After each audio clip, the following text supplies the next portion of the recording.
Hello and welcome to the Redefining High Performance podcast. My name is Ty Bennett. I'm excited to be back here with you again this week. And if you're new to the podcast, welcome.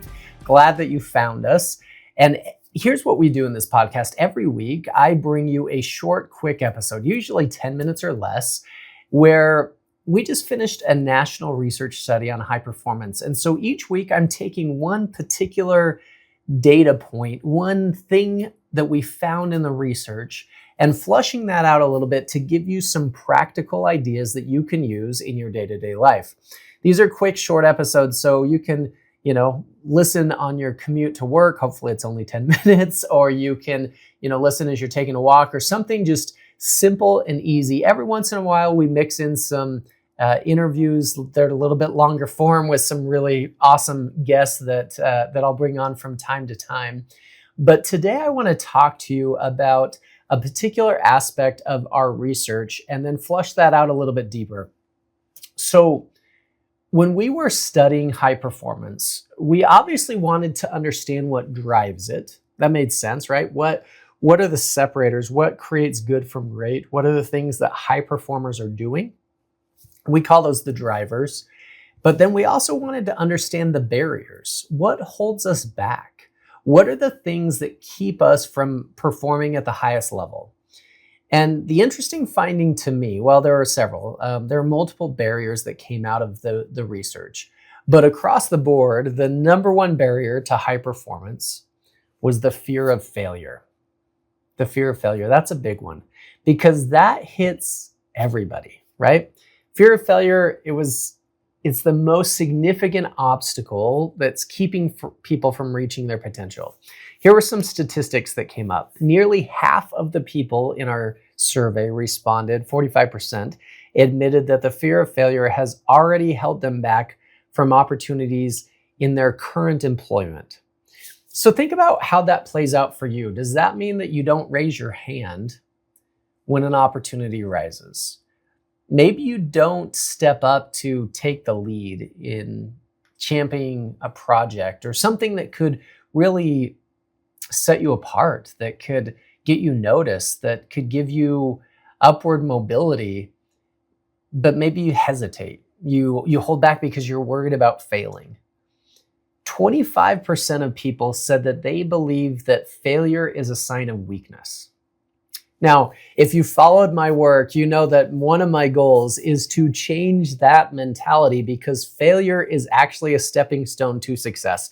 It is inevitable. All of us are going to fail, and failing through something is important. Learning how to fail, learning how to handle hard, learning how to adjust and get better. That is part of the process.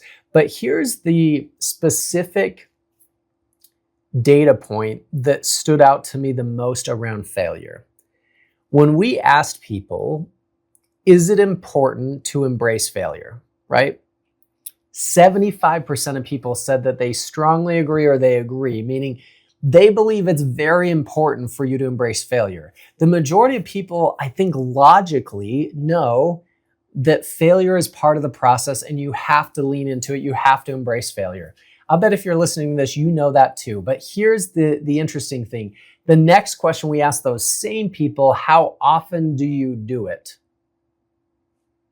And that 75% dropped to 40%.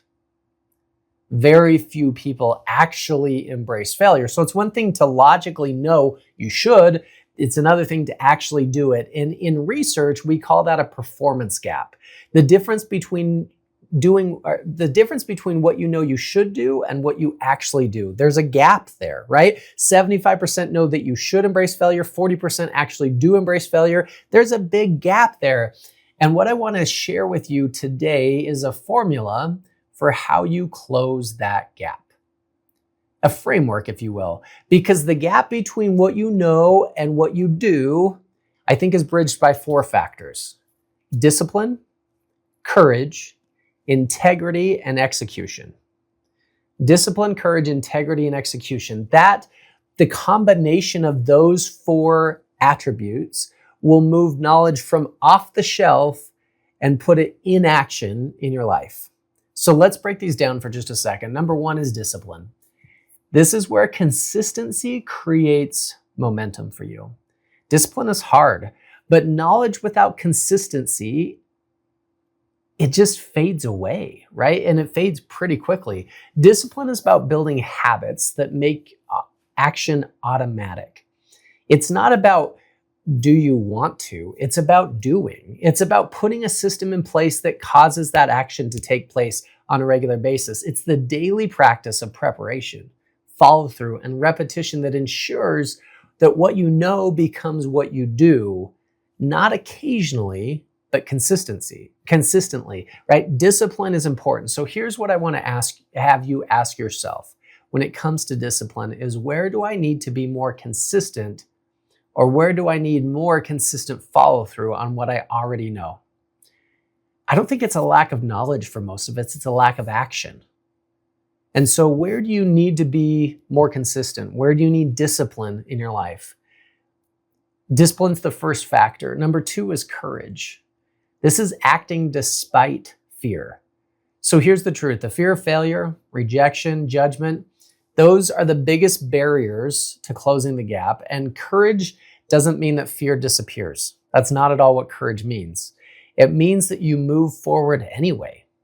Courage shifts knowledge into the real world where it can be tested, stretched, and refined, right? Knowledge is just a thought process until you put it in action, and then you get to experience it. Is it working? Do I need to adjust? How do I go about this? And so pushing through that fear isn't going to take it away. Yeah, over time, I think that it might reduce it.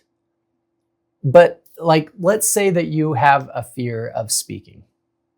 Like you get nervous before a big speech or presentation. There's little tricks that you can do. Like I try and remind myself that nerves are actually an excitement. It means that I take this seriously. It means that it matters to me, right? I give speeches for a living. This is what I do. Over time, with consistent action, that fear may dissipate. But it only dissipates when you apply courage. It only dissipates when you do it anyway. It only dissipates over time because you've pushed through and then realized on the other side that wasn't that bad. And I actually enjoyed it and I lived through it, and that's okay. So the second part of the framework is courage. Number 3 is integrity. This is alignment between your values and your actions. Closing the gap is not just about doing more. It's about doing what actually matters.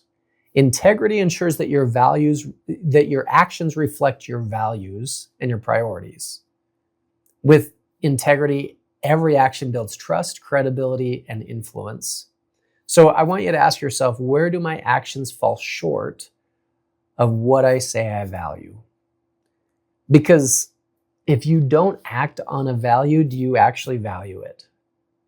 Right? Having alignment so that you're doing the things that matter, that's how you close that gap. And number 4 is execution, turning intent into impact. At some point, performance comes down to simply doing the work. Execution is the bridge from theory to results. High performers, they don't just plan, they act with urgency. They measure progress and they adjust along the way. So I want you to ask yourself, am I turning my insights into measurable action and results? So in our research, we uncovered this gap, this performance gap. People know that they should embrace failure, but very few actually do.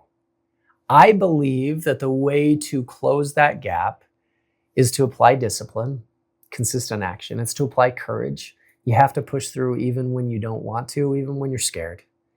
You have to apply integrity. You got to make sure that you're moving forward according to your values and that there's alignment. And then ultimately you have to just execute.